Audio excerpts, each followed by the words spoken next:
Continuamos con este tema, Forjadores del Cristianismo en su segunda edición. Con otro padre gentil cristiano apologista. Parte 18. Otros padres apologistas. Teófilo de Antioquía, liderazgo importante del año 180 del segundo siglo después de Cristo al 205 del tercer siglo después de Cristo. Fue filósofo, pero se convirtió al cristianismo y vino a ser obispo de Antioquía. Según cuenta Eusebio, Teófilo de Antioquía fue el sexto obispo de Antioquía. De sus escritos se deduce que nació en una localidad cercana al río Éufrates, de familia pagana, y que recibió educación helenística, entendiendo por helenística, la mezcla de la cultura griega con otras culturas, religiones tipo misterio, por las conquistas de Alejandro Magno. Teófilo se convirtió al cristianismo siendo ya de edad madura. Fue el primer obispo que defendió el anarquismo. Señores, fíjense bien en las credenciales de este señor Teófilo, vean bien qué tipo de estudio tiene, comprueben bien los datos que se tienen de él, y verifiquen que su conocimiento es totalmente filosófico grecorromano, y no conoce la cultura hebrea. Y luego vemos cómo este señor realiza el sincretismo final al convertirse al cristianismo. En Teófilo, tenemos el uso por primera vez de la palabra Trinidad. Él dijo Dios es trino. Amigos, estamos hablando del tercer siglo, y tenemos por primera vez que un teólogo gentil cristiano comienza a usar el término Trinidad. Veamos qué nos dice la web. Teófilo de Antioquía fue el primero en usar el vocablo griego, trias, a mediados del siglo II, con la finalidad de expresar la unión en Dios de tres personas divinas, Dios, el Padre, su palabra, Logos, y su sabiduría. De ese vocablo derivó luego la forma latina Trinitas, usada por primera vez por su contemporáneo Tertuliano a comienzos del siglo III.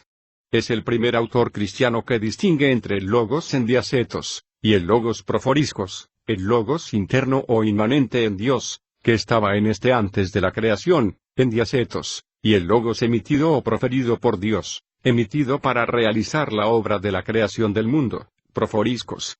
Todas las epifanías del Antiguo Testamento son propias del Logos, no del Padre. Tomado de es.wikipedia.org/wiki/Teófilo de Antioquía. Antes de Teófilo, jamás se hizo mención de tal teología filosófica. Amigos, la historia es nuestra fuente para conocer la realidad de lo que se cree dogmáticamente hoy, pero ¿debemos ser ciegos y no indagar sobre lo que tradicionalmente se nos ha enseñado? Usted es quien tiene la última palabra, es su decisión, nadie la va a tomar por usted. ¿Qué es lo más importante que nos ha llegado de Teófilo? Él tenía un amigo llamado Autólico, y él quería convertirlo al cristianismo. De estas cartas, la página es.catholic.net dice lo siguiente: de él se conserva un escrito apologético dirigido a su amigo Autólico y dividido en 3 libros. En él da muestra de su conocimiento tanto de los autores paganos como de las escrituras. Es decir, su interpretación de las escrituras está basada en una mezcla grecorromana, nada de hebraísmo. Amigos, las escrituras, Tanaj y la Misna Netzarita, Tzofena Malhuti, o Brita Dasha, no fueron escritas por filósofos griegos, para un entorno cultural griego. Fue escrita por judíos y para judíos, para su entorno cultural. Por tanto, se puede tomar como verdadero el enfoque que un gentil impregnado de filosofía grecorromana da de ellas. ¿Puede este filósofo entender la realidad hebraica de las escrituras, la cual nunca le fue inculcada? Es solo usar la lógica y no el dogma ciego. Saque usted sus propias conclusiones. Y en una de esas 3 cartas preservadas por Eusebio, afirma por primera vez que Dios es trino y el Hijo es el Logos, la razón inmanente dentro de la razón trascendente de Dios. Decía Teófilo, Dios engendró al Logos desde antes de todas las cosas, y afirmó que eso es lo que quiere decir cuando se habla del primogénito de los muertos. Esa era la terminología de Teófilo. Mis amigos, usted tiene a estos 5 apologistas principales, presentados anteriormente, y podemos observar en ellos el esfuerzo por convencer a los emperadores por un lado y a los paganos por otro, que las acusaciones contra los cristianos carecen de razón. De la razón conocida por la filosofía de la época, no a la realidad bíblica en su contexto hebraico. Se vieron obligados los apologistas a sistematizar sus pensamientos, es decir, a ordenar y a estructurar sus ideas y pensamientos. De ahí el concepto de teología sistemática. Es en este período de los apologistas que el término trino aparece por primera vez, y la manera como se produce la unión entre las partes, o las personas, no se explica. La doctrina crucial es la del logos, por construir el punto de contacto entre la fe cristiana y la filosofía. El cristianismo es presentado como una filosofía superior, tanto desde el punto de vista de la razón como de la moral. Se concibe un cristianismo pluralista, cada vez más alejado de Jerusalén o el pensamiento hebraico de Yeshua, Jesús, y sus apóstoles, y más cercano a Grecia y a Roma, es decir, llegamos a este periodo a un punto en donde los apologistas se preguntaban: ¿qué es cristianismo y qué no es cristianismo? ¿Tú eres cristiano según Clemente, según Ignacio, según Justino, o Arístides, Tasiano, Teófilo, Atenagoras, etc.?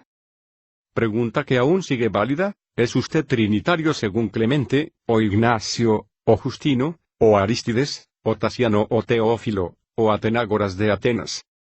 Ustedes se podrán dar cuenta de la dimensión y la diversidad del cristianismo para este tiempo, es decir, del cristianismo pluralista. Y este cristianismo pluralista de esta época es muy similar en pluralidad al judaísmo que encontramos en la época de Yeshua.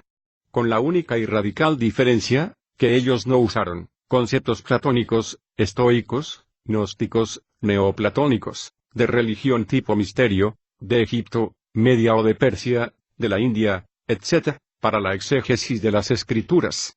Por lo tanto, debido a los diversos movimientos, a tantos conceptos, a tantas teologías, los padres de la Iglesia de aquel período que estaban al frente de las comunidades cristianas, reconocen la importancia de resumir todas esas diversidades de creencias y de conceptos en un credo, que podía ser el denominador común para todo el mundo, de tal manera que no hubiera tantas teorías, tantos conceptos, tantos movimientos.